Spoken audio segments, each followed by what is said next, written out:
హెలానోస్కి స్వాగతం. ముందుగా ముఖ్యాంశాలు. ఘనంగా బాలకృష్ణ పుట్టినరోజు వేడుకలు.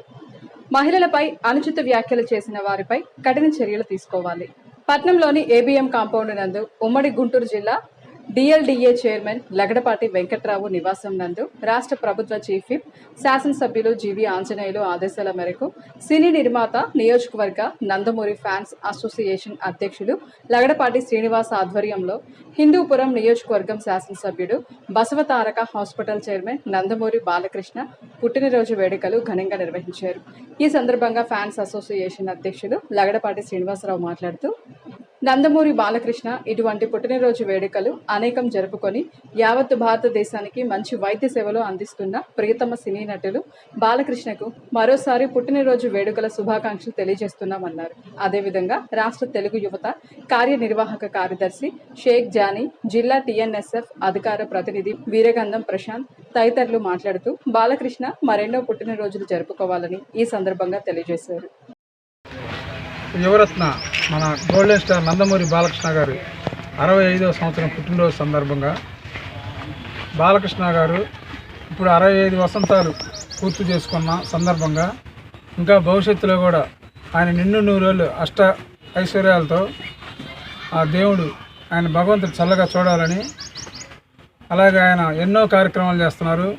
Basavataraka Indo American institute plus హిందూపురంలో హ్యాట్రిక్ ఎమ్మెల్యేగా ప్రతి ఒక్క గుండెల్లో బాలయ్య బాబు అభిమానులు, ప్రతి ఒక్క గుండెల్లో బాలయ్య బాబు ఉన్నాడు. ప్రతి ఒక్కరు బాలయ్య బాబుని అందరూ ఆశీర్వదించి భవిష్యత్తులో కూడా బాలయ్య మంచి నాయకుడిగా ఎదిగి మనస్ఫూర్తిగా కోరుకుంటున్నాను. ఇక్కడ ఇచ్చేసిన అందరూ నందమూరి బాలకృష్ణ అభిమానులందరికీ పేరు పేరున హృదయపూర్వక నమస్కారాలు.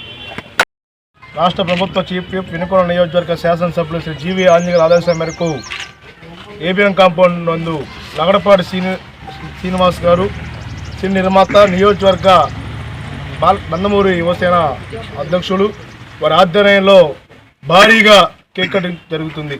ఈ కార్యక్రమంలో బాలకృష్ణ అభిమానులు, తెలుగుదేశం పార్టీ అభిమానులు పాల్గొన్నారు.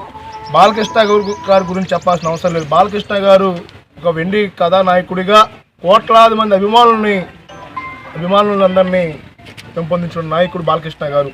అదేవిధంగా బసవతారక హాస్పిటల్ వాళ్ళ అమ్మగారు పేరు పెట్టి ఈ రోజున హాస్పిటల్లో ఎంతోమంది తెలుగువారు కావచ్చు, అటు తమిళనాడు రాష్ట్రాలు కావచ్చు, అనేక రాష్ట్రాల నుంచి అక్కడికి వచ్చి ఆ హాస్పిటల్ బాగుందని చెప్పి చాలామంది క్యాన్సర్ పేషెంట్లు మంచి చూపిస్తాను. వాళ్ళ అమ్మగారు క్యాన్సర్ బాధతో చనిపోతే వాళ్ళ అమ్మగారు పేరు పెట్టి ఎంతోమంది క్యాన్సర్ పేషెంట్లకు ఆదర్శంగా నడుస్తున్నట్టు బాలకృష్ణ గారు హిందూపురం ఎమ్మెల్యేగా 3 సార్లు గెలిచి ప్రజా పాలనలో హిందూపురం నియోజకవర్గ ప్రజలందరికీ మంచి చేస్తూ పద్మశ్రీ అవార్డు పొందినటువంటి నాయకుడు బాలకృష్ణ గారు అని చెప్పి సందర్భంగా తెలియజేసుకుంటూ, విశ్వవిఖ్యాత నటసార్వభౌముడు నందమూరి తారక రామారావు గారు కుమారుడిగా మంచి పేరు సంపాదించుకుంటూ అనేక మంచి కార్యక్రమాలు చేస్తూ ప్రజలందరి నుంచి అనేక మంచి ఆశీస్సులు పొందుతూ ఉన్నాడు. అలాంటి బాలకృష్ణ గారికి 65వ జన్మదిన శుభాకాంక్షలు తెలియజేసుకుంటూ నూరేళ్ళు మంచి ఆయుర ఆరోగ్యాలతో వద్దులని మనసారి కోరుకుంటూ జై బాలయ్య, జై ఎలస.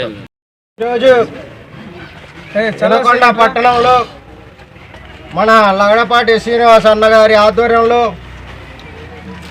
నందమూరి బాలకృష్ణ గారి జన్మదిన వేడుకలు ఘనంగా నిర్వహించడం చాలా ఆనందకరమైన విషయం.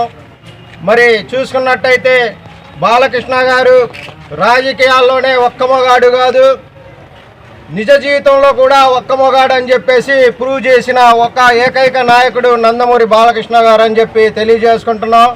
మరి ఎందుకంటే ఎంతోమంది జీవితాలని కొత్త జీవితాలుగా ప్రసాదించి బసవతారక హాస్పిటల్ ద్వారా ఎంతోమందికి కొత్త జీవితాలు ప్రసాదిస్తున్నటువంటి మన నందమూరి బాలకృష్ణ గారిని మనం మనసారా అందరూ మరొకసారి గుర్తు చేసుకోవాలని చెప్పేసి తెలియజేసుకుంటూ, మరి ఎంతోమంది జీవితాలు ప్రసాదిస్తున్నటువంటి బాలకృష్ణ గారు ఆయన కూడా నిండు నూరేళ్ళు 100 ఏళ్ళు మంచి ఆయురారోగ్యాలతో ఒక ఘనమైన నాయకుల్లా ఎదిగి ఒక చిన్ని చరిత్రలో, రాజకీయ చరిత్రలోనే ఒక్క మొగాడిగా నిలవాలని చెప్పేసి మేమందరం మన వినుకొండ నియోజకవర్గ తరఫున, అలానే మన ఎల్ఎస్ఆర్ అభిమానుల తరఫున, అలానే తెలుగుదేశం పార్టీ అభిమానుల తరఫున మన వినుకొండ నియోజకవర్గం నుంచి మనసారా కోరుకుంటూ, మరి నందమూరి బాలయ్య గారికి మరొకసారి జన్మదిన శుభాకాంక్షలు తెలియజేసుకుంటూ, ఈ కార్యక్రమానికి ఇచ్చేసినటువంటి మన యూత్ నాయకులు, ఎల్ఎస్ఆర్ యువసేన, తెలుగుదేశం పార్టీ యువసేన అందరికీ పేరు పేరున ధన్యవాదాలు తెలుపుకుంటూ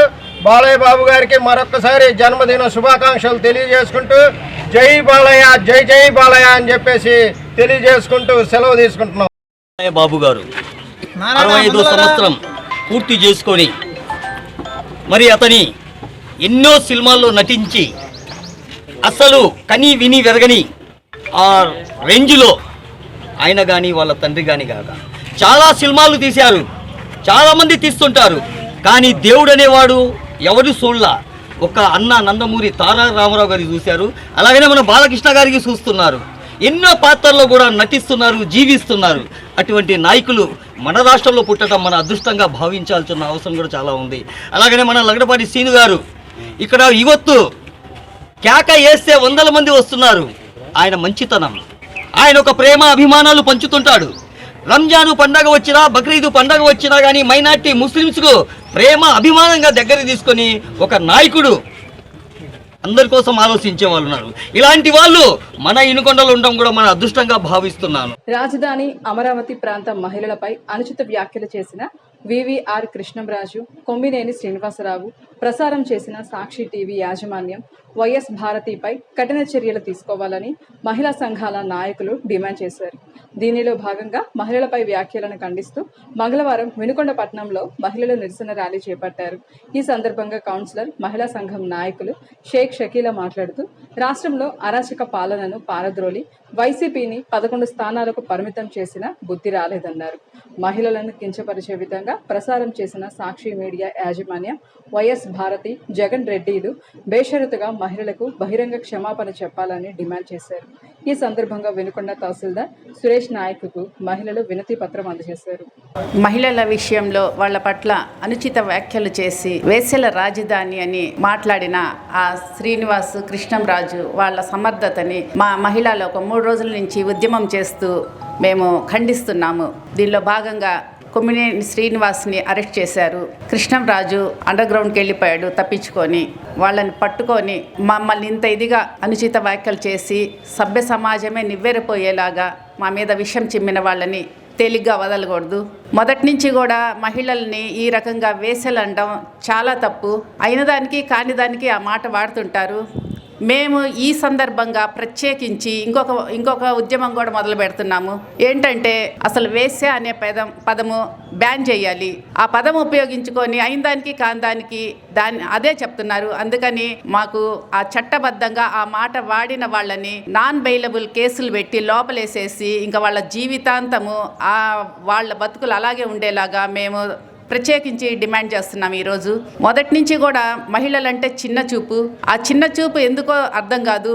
ఏదైనా కూడా వాళ్ళు ఓర్పు నేర్పుతో సహిస్తారు, కానీ ఈ మాట మాత్రం సహించరని చెప్పి అంత పెద్ద మాట వాడడం జరిగింది. ఇది మేము పూర్తిగా ఖండిస్తున్నాము. ఆ కృష్ణంరాజు, ఆ కొమ్మినేని శ్రీనివాస్ వాళ్ళని ఆల్రెడీ అరెస్ట్ చేస్తే శ్రీనివాస్ని మీడియా వాళ్ళు ఇంకొక మాట కూడా వాడారు, ఇంకా సమర్థించుకుంటున్నారు సంకర్ జాతి మహిళలు అని.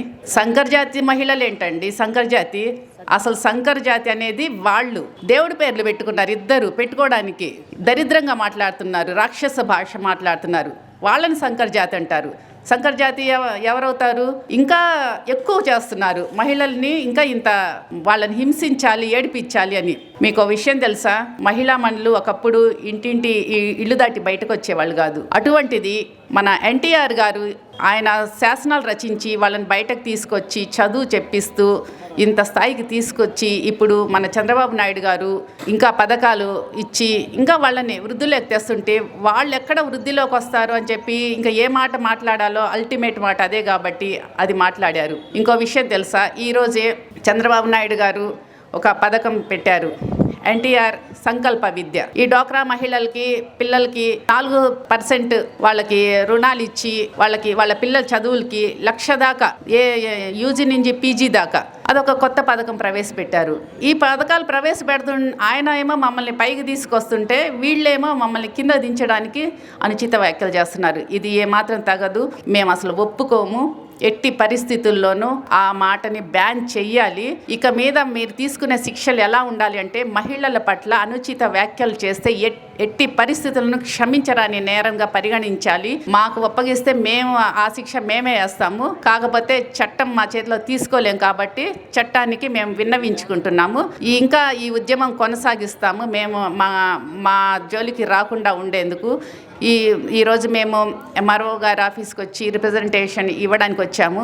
మా బాధను అర్థం చేసుకొని ఖచ్చితంగా మాకు తగిన న్యాయం చేస్తారని కోరుకుంటూ, వాళ్ళు అటువంటి వ్యాఖ్యలు చేసిన వాళ్ళు ఆల్రెడీ అరెస్ట్ చేస్తే ఆయన ఏమంటున్నాడు, నేను సీనియర్ సిటిజన్ని, నన్ను వదిలేయండి. సీనియర్ సిటిజన్ ఎందుకు? వయసు చేసేటప్పుడు తెలీదా? మాట్లాడేటప్పుడు తెలీదా? ఆడవాళ్ల పట్ల ఇంత సీనియర్ సిటిజన్ అయ్యి కూడా ఆ సంస్కారం లేకపోవడం అనేది అసలు సభ్య సమాజం తలదించుకోవాలి. అటువంటి వాళ్ళకి ఎటువంటి శిక్షలు విధించాలంటే, రెండో వాళ్ళు ఆడపిల్లల పట్ల మాట్లాడకూడదు అనే భయం వచ్చేలాగా శిక్షించాలి. ఇది ఫైనల్ చేయాలని మేమందరము మూకుమ్మడిగా వచ్చి రిప్రజెంటేషన్ ఇస్తున్నాము. ప్రభుత్వ చీఫ్ విప్ వినుకొండ శాసనసభ్యులు జీవి ఆంజనేయుల ఆదేశాల మేరకు రాబోయే వర్షాభావ పరిస్థితులను దృష్టినందు ఉంచుకొని పురపాలక సంఘ పరిధిలో ఎటువంటి వరదలు సంభవించకుండా రహదారులు, లోతట్టు ప్రాంతాలు జలమయం కాకుండా నివారించేందుకు, దుర్గంధాన్ని తొలగించుటకు, దోమల పెరుగుదలను అరికట్టేందుకు పట్టణ పరిధిలో ఉన్న అన్ని మేనేజర్ డ్రైనేజీలు శుభ్రం చేయడం జరుగుతుందని మున్సిపల్ కమిషనర్ సుభాష్ చంద్రబోస్ తెలియజేశారు. దీనిలో భాగంగా BPS 2019 LRS 2020 నియమాలకు లోబడి రాష్ట్ర ప్రభుత్వం పట్టణానికి కేటాయించిన 44.59 లక్షల నిధులతో పలు విడతలుగా కాలువ పూడిక తీసివేత ప్రారంభించి ఉన్నారు. ఇందులో భాగంగా పట్టణంలోని వివిధ వార్డులలో Markapuram road, Timmayipalem road, Iskovagu main, Palnadu road main drainage మురుగు తొలగింపు పనులు చేయడం జరిగిందన్నారు. రాబోయే వర్షాకాలం దృష్టిలో పెట్టుకుని వినుకొండ పురపాలక సంఘ పరిధిలో మేజర్ డ్రైన్స్ ఏవైతే ఉన్నాయో, కారంపూడి రోడ్డు, మార్కాపురం రోడ్డు, అట్లాగే ఈ తిమ్మాయిపాలెం రోడ్లో ఉన్న మేజర్ అవుట్ఫాల్ డ్రైన్ ఉంది. ఇసుకవాగు నుంచి వన్ బజార్ నుంచి మొత్తం ఈ వాటర్ అంతా కూడా ఈ డ్రైన్ ద్వారా వెళ్ళి మార్కాపురం నుంచి ముట్లగుంట కాలనీలో కలుస్తుంది. మరి ఈ డ్రైన్ని డీసిల్టింగ్ చేసి చాలా కాలం అయింది. సో ఈ నీరు ఆల్మోస్ట్ మరి సిటీలో ఉన్న టౌన్లో ఉన్న ఒక 30 to 40% వాటర్ మొత్తాన్ని ఈ డ్రైన్ ద్వారానే బయటికి వెళ్తుంది. మరి రాబోయే వర్షాకాలంలో వన్ టౌన్ ప్రాంతం ముంపుకు గురవ్వకుండా ఉండటం కోసం ఈ మేజర్ అవుట్ఫాల్ డ్రైన్స్ అనేవి డీసిల్టింగ్ కార్యక్రమాన్ని చేపట్టడం జరిగింది. మరి ఈ కార్యక్రమాన్ని ప్రతి సంవత్సరం ఎక్కడ మరి వన్ టౌన్లో కానీ మరి ఇతర ప్రాంతాల్లో కానీ మరి మురికి నీరు అనేది రోడ్ల మీద నీరు నిలవకుండా ఉండటం కోసం మరి ప్రభుత్వ చీఫ్ విప్ మన వినుకొండ శాసనసభ్యులు శ్రీ జీవి ఆంజనేయుల గారి మరి ఆదేశాల మేరకు, సూచనల మేరకు ఈ మేజర్ డ్రైన్స్ డీసిల్టింగ్ కార్యక్రమాన్ని చేపట్టడం జరిగింది. మరి ఈ కార్యక్రమంలో మరి కాంట్రాక్టరు మనకి ప్రొక్లైన్ మిషన్ని ఏర్పాటు చేయడం జరిగింది. దాని ద్వారా 210 మిషన్ ద్వారా మరి ఈ డ్రైన్ని మార్కాపురం రోడ్డు వరకు కూడా డీసిల్టింగ్ కార్యక్రమం చేయడం జరిగింది. ఈ కార్యక్రమాన్ని మరి దగ్గరుండి శానిటరీ ఇన్స్పెక్టర్ ఇస్మాయిల్ గారు, అట్లాగే ఇంజనీరింగ్ వైపు నుంచి కూడా ఆ టెక్నికల్ వర్క్ని రెసిడెంట్ ఇంజనీర్ ఆదినారాయణ గారు దగ్గరుండి పర్యవేక్షిస్తున్నారు. అలాగే మిగిలిన వర్క్ ఏదైతే ఉందో మరి పార్షియల్గా మనం కారంపూడి రోడ్ని, అట్లాగే మన నర్సరాపేట రోడ్ని కూడా డీసిల్టింగ్ చేయడం జరిగింది. మిగిలిన ఆ డీసిల్టింగ్ డ్రైన్స్ ఏవైతే ఉన్నాయో వాటిలన్నింటినీ కూడా ఈ వర్షాకాలం వచ్చేలోపు పూర్తి స్థాయిలో చేపడతామని చెప్తున్నాం. అట్లాగే మనకి రంగనాయక స్వామి గుడిలో రెండు వైపులా కూడా మనం డీసిల్టింగ్ కార్యక్రమం చేసి కూడా చాలా కాలం అయింది. దాన్ని మరి షాప్స్ వాళ్ళ వ్యాపారాన్ని దృష్టిలో పెట్టుకుని రేపు ఆదివారం నాడు దాన్ని డీసిల్టింగ్ కార్యక్రమాన్ని చేపడతామని తెలియజేస్తున్నాము. మరి ప్రతి సంవత్సరం కూడా ఈ డీసిల్టింగ్ కార్యక్రమాన్ని వర్షాకాలం వచ్చేలోపు మనం పూర్తి చేయడం జరుగుతుంది. అట్లాగే మనకి ఇదే తిమ్మాయిపాలెం రోడ్లో ఉన్న SS ట్యాంక్ ఏదైతే ఉందో, సర్వీస్ రిజర్వాయర్ ట్యాంక్ ఏదైతే ఉందో దాన్ని రాబోయే 2 నెలలు కూడా దృష్టిలో పెట్టుకుని మళ్ళీ Nagarjuna Sagar right canal water వదిలే వరకు కూడా మరి మంచినీటి ఎద్దడి అనేది లేకుండా ఉండటం కోసం మనకున్న 3 వాటర్ ట్యాంకులు ఏవైతే ఉన్నాయో 210 ఎకరాలను కూడా పూర్తిగా నింపడం కూడా జరిగింది. సో ఈ కార్యక్రమాన్ని ఎవరికి కూడా మరి నీటి ఎద్దడి లేకుండా ఉండటం కోసం, అట్లాగే మురికి కాలువలు ఇవి కూడా మరి పారుదల లేకుండా, ఇబ్బంది లేకుండా కూడా చేస్తామని చెప్పి తెలియజేసుకున్నాం. ఇటీవల విడుదలైన ఎంసెట్ ఫలితాలతో పాటు ఇంటర్మీడియట్ బెటర్మెంట్ ఫలితాలలో విశ్వసాయి జూనియర్ కళాశాల విద్యార్థులు విజయబేరి మోగించారని కళాశాల డైరెక్టర్ డాక్టర్ ఎడవల్లి శ్రీనివాస శర్మ తెలియజేశారు. పట్నంలోని కొత్తపేటలోని లాయర్ స్ట్రీట్లో ఉన్న విశ్వసాయి జూనియర్ కళాశాలలో అభినందన సభ నిర్వహించారు. ఈ సందర్భంగా అభినందన సభలో ఎంసెట్లో విజేతలుగా నిలిచిన డి సాత్విక్ 1281, దోసపాటి వైష్ణవి 4828, షేక్ ఆఫరీ 6384, షేక్ సబీహా 6757, ఏ శ్రీలక్ష్మి 11,046 ఇలా మొత్తం 13 మంది స్టేట్ ర్యాంకులు సాధించారని, అలాగే జూనియర్ కళాశాల బెటర్మెంట్ ఫలితాలలోనూ ఎంపీసీ విభాగంలో టౌన్ ఫస్ట్ 470కి 465 మార్కులు 3 విద్యార్థులు సాధించారని ఈ సందర్భంగా తెలియజేశారు. ఆర్ అక్షిత, ఫాతిమా, ఖాదర్, అక్షయ్లు, అలాగే టౌన్ సెకండ్ 3 విద్యార్థులు సాధించారని ఈ సందర్భంగా తెలియజేశారు. విజయబేరి మోగించిన విద్యార్థులను కళాశాల ప్రిన్సిపల్ శ్రీవల్లి పావనిలతో కలిసి అభినందించారు. ఈరోజు విశ్వసాయి జూనియర్ కళాశాల యొక్క ఆనందకరమైనటువంటి విషయాన్ని మన ప్రాంత ప్రజలకు పంచుదామని చెప్పేసి ముందుకు రావడం జరిగింది. నిన్న వచ్చినటువంటి ఏపీ ఎంసెట్ రిజల్ట్స్లో అత్యుత్తమ ర్యాంకులు మా విద్యార్థులు సాధించడం జరిగింది. దాంట్లో మేము చాలా గర్వంగా చెప్పుకునేది ఏమిటయ్యా అంటే, వినుకొండలో కూడా రాష్ట్ర స్థాయి ర్యాంకులు సాధించడంలో ముందంజలో ఉన్నామని తెలియజేస్తున్నాం. మనకు ఎంసెట్ రిజల్ట్స్లో 1281, 4828, 6384, 11046, 6757 ఇలాగా 25,000 లోపల 13 మంది విద్యార్థులు ఎంసెట్లో ర్యాంకులు సాధించడం జరిగింది. వీరికి ఉత్తమమైనటువంటి కళాశాలలో ఇంజనీరింగ్లో సీట్లు సాధించడం జరుగుతుందని తెలియజేస్తూ ఉన్నాము. అంతేకాకుండా ఈరోజు మా దగ్గర ఆల్ ఇండియా లెవెల్లో మెయిన్స్ ఎగ్జామ్స్లో కానీ, నీట్ ఎగ్జామ్లో కానీ, అలాగే ఏపీ లెవెల్లో ఎంసెట్ ఎగ్జామ్స్లో కానీ కోచింగు బాగా సన్నద్ధం చేయటమే కాకుండా విద్యార్థులకి మెరుగైన ఫలితాలు వచ్చే విధంగా వారిని తీర్చిదిద్దడంలో మా అధ్యాపక బృందం ఎప్పుడు కూడా ముందుంటుంది. ర్యాంకులు సాధించాలి, మార్కులు సాధించాలంటే కేవలం విజయవాడే ఒక మార్గంగా, ఒక కార్పొరేట్ కళాశాలకు వెళ్తేనే ఈ మార్కులు వస్తాయనేటువంటిది అబద్ధం. అది ఎక్కడ చేరినా చదివే విద్యార్థి, చెప్పే అధ్యాపకుడు ఉంటే ఖచ్చితంగా ర్యాంక్ సాధించగలుగుతామని నిరూపించారు మా కళాశాల సిబ్బంది. అలాగే మా విద్యార్థులు, మమ్మల్ని ప్రోత్సహించినటువంటి తల్లిదండ్రులకి, విద్యార్థులకు కూడా మా కళాశాల తరఫున ధన్యవాదాలు తెలియజేస్తూ, ఈ ర్యాంకులు సాధించేందుకు మా అధ్యాపక బృందం ఎంతో కృషి చేశారని వారికి మరొకమారు అభినందనలు తెలియజేస్తున్నాం. ఇంతేకాకుండా మొన్న వచ్చినటువంటి ఇంటర్మీడియట్ రిజల్ట్స్లో చరిత్రను, మా కళాశాల చరిత్రను మా కళాశాల విద్యార్థులు తిరగరాశారు. ఇది ఖచ్చితంగా అందరూ గమనిస్తూ ఉన్నారు.